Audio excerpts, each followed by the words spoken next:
Hello बच्चों, आज हम लेक्चर 2 एनाटॉमी एंड फिजियोलॉजी के कुछ प्रीवियस ईयर क्वेश्चन करने की कोशिश करते हैं। जिसमें पहला क्वेश्चन आपको दिया है, फीमर बोन के किस पार्ट में पाई जाती है। 4 ऑप्शन दिए हुए हैं, आपने गेस करना है।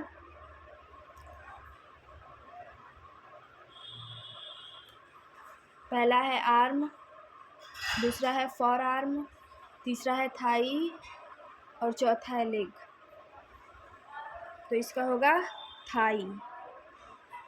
ठीक है बच्चों, अब क्वेश्चन नंबर 2 की तरफ हम आते हैं। ब्लड का लिक्विड पार्ट क्या कहलाता है। पहला है सीरम, दूसरा है प्लाज्मा, सी है प्लेटलेट्स एंड डी है आरबीसी। कौन सा सही है, गेस करें बच्चों। Plasma, option B is right answer. ठीक है बच्चों, अब क्वेश्चन नंबर 3 की तरफ आते हैं। थर्ड क्या कह रहा है, आरबीसी रेड ब्लड सेल का जीवन काल कितना होता है। ए है 60 डेज, बी है 90 डेज, सी है 120 डेज एंड डी है 150 डेज। कौन सा सही है बच्चों। Option C 120 days. ठीक है, क्वेश्चन नंबर 4 करते हैं।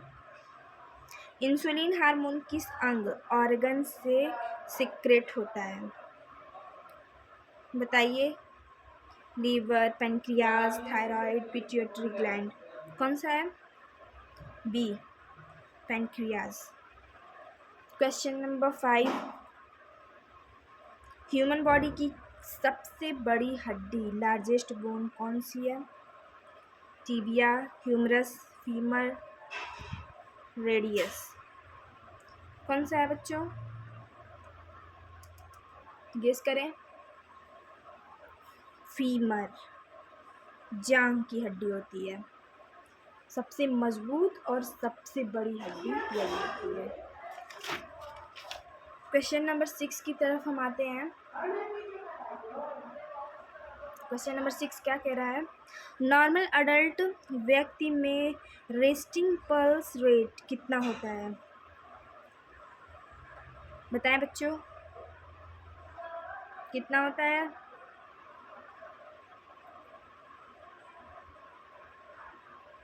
बी 60 से 100 प्रति मिनट होता है। ठीक है,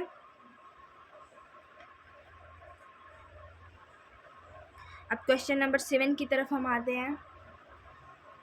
विटामिन डी की कमी से कौन सा रोग होता है।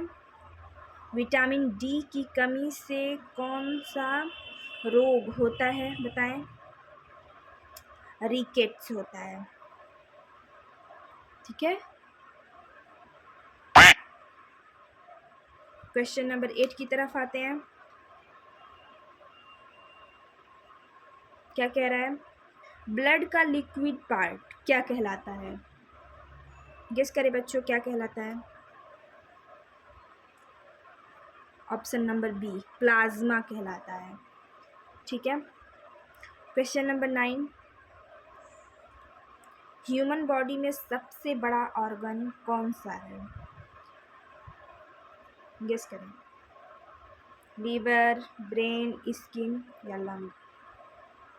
यहाँ पे क्या पूछ रहा है, ह्यूमन बॉडी में सबसे बड़ा ऑर्गन, सबसे बड़ा ऑर्गन, इंटरनल ऑर्गन की बात नहीं कर रहा है, ये ऑर्गन की बात कर रहा है। तो यहाँ पे क्या होगा, स्किन। यदि इंटरनल इंटरनल ऑर्गन की बात करता तो हम लीवर पे टिक करते। ठीक है, मैं आशा करती हूँ कि आप लोगों को समझ में आ रहा होगा। अब क्वेश्चन नंबर 10 की तरफ आते हैं। ऑक्सीजन का ट्रांसपोर्ट करने वाला ब्लड का कंपोनेंट कौन सा है? प्लाज्मा है या प्लेटलेट्स है, हीमोग्लोबिन है या WBC है? बताइए कौन सा है?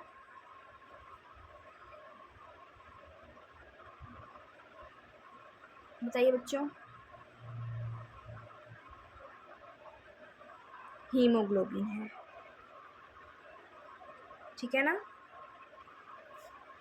हीमोग्लोबिन RBC में पाया जाता है और ऑक्सीजन को लंग से पूरी बॉडी के टिश्यू में पहुंचाता है, ठीक है। अब क्वेश्चन नंबर 11 की तरफ हम आते हैं। क्या कहता है? किडनी की बेसिक स्ट्रक्चरल और फंक्शनल यूनिट क्या होती है? बताएं बताएं क्या होती है? किडनी की बेसिक स्ट्रक्चरल और फंक्शनल यूनिट क्या होती है? नेफ्रॉन होती है,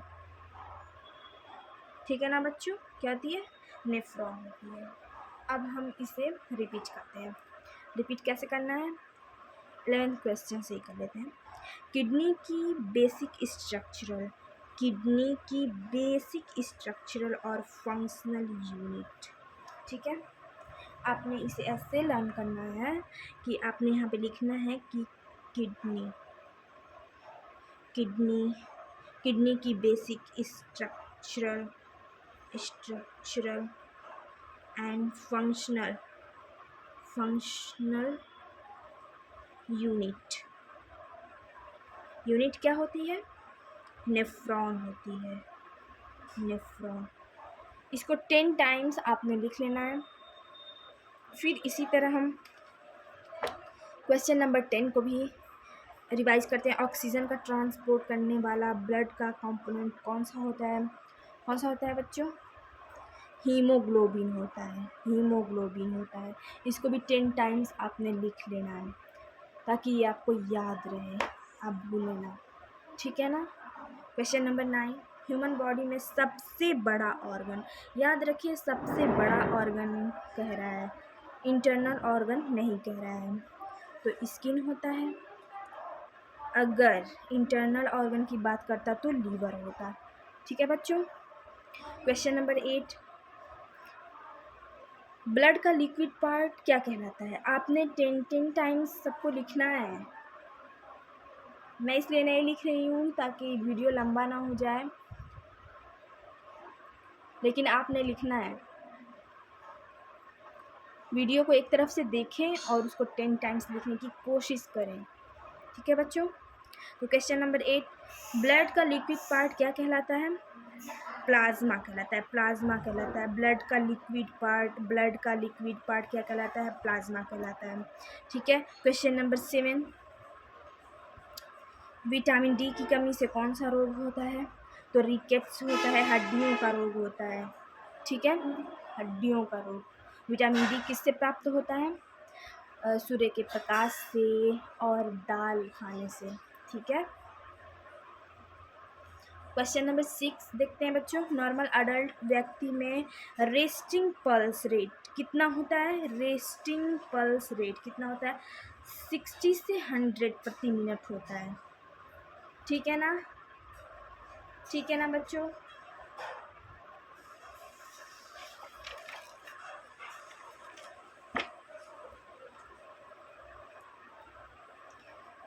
फिफ्थ क्वेश्चन, ह्यूमन बॉडी की सबसे बड़ी हड्डी, लार्जेस्ट बोन कौन सी होती है? फीमर होती है, थाई की हड्डी है ये बहुत मजबूत होती है और ये शरीर की सबसे बड़ी हड्डी होती है, ये थाई में पाई जाती है, ठीक है बच्चों। क्वेश्चन नंबर 4 देख लेते हैं। इंसुलिन हार्मोन किस ऑर्गन से सिक्रेट होता है? तो आपने पेनक्रियास 10 टाइम्स लिख लेना है। इंसुलिन हार्मोन पेनक्रियास से सिक्रेट होता है, इंसुलिन हार्मोन पेनक्रियास से सिक्रेट होता है, ठीक है बच्चों। और आपने याद रखना है, मैं आपको बताती हूँ, इंसुलिन हार्मोन पेनक्रियास की बीटा सेल इसलेट ऑफ लैंगरहैंस से सिक्रेट होता है, ठीक है बच्चों। बीटा सेल इसलेट ऑफ लैंगरहैंस से सिक्रेट होता है। इस प्रकार थर्ड क्वेश्चन हम देख लेते हैं। थर्ड क्वेश्चन क्या है, आरबीसी रेड ब्लड सेल का जीवन काल कितना होता है? तो 120 डेज होता है। 120 डेज होता है आरबीसी रेड ब्लड सेल का जीवन काल 120 डेज होता है। क्वेश्चन नंबर 2, ब्लड का लिक्विड पार्ट क्या कहलाता है? प्लाज्मा कहलाता है, plasma. Question number 1, femur bone किस पार्ट में पाई जाती है? थाई में पाई जाती है, थाई में। ठीक है ना बच्चों? ठीक है, फिर आपने इसे 10 टाइम्स लिखना है। अब मुझे इजाज़त दीजिए, फिर हम अगले लेक्चर में मिलते हैं। 10 क्वेश्चन लेके मैं आऊँगी आपको। 10 भी हो सकता है, 11 भी हो सकता है, 12 भी हो सकता है। और आपने मन लगा के पढ़ाई करना है बीएससी नर्सिंग के लिए। ठीक है बच्चों? ठीक है, बाय बच्चों।